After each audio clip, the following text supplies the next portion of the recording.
further. The unrest in Ukraine is affecting the everyday lives of ordinary people and not just Ukrainians. That's right. Recently, Americans on a ministry trip experienced a violent confrontation. George Thomas has more. March 16th.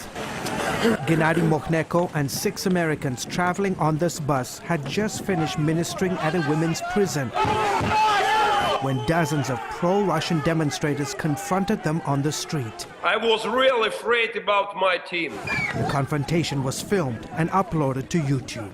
It happened here in the southeastern Ukrainian city of Mariupol, not too far from Russia's border. It was just real aggressive and very, very crazy people. I can't believe this. Mokhnenko runs a Christian orphan ministry. He says the demonstrators who were chanting Russia, Russia tried to pull his team off the bus.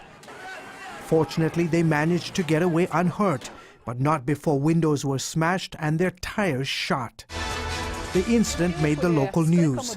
Mokhnenko says Russia is sending men across the border to cities like Mariupol to instigate chaos and create a reason for a broader Russian invasion of Ukraine. I have 32 adopted children. I'm afraid about my children. We have real chance for war. Ukraine's prime minister says such instigators will be dealt with. Law enforcement agencies have gathered convincing evidence of the participation of Russian special forces in organizing unrest in the east of our country. There is no place in Ukraine for these warmongers. Violent protests have broken out in several key regions in mainly Russian-speaking eastern Ukraine.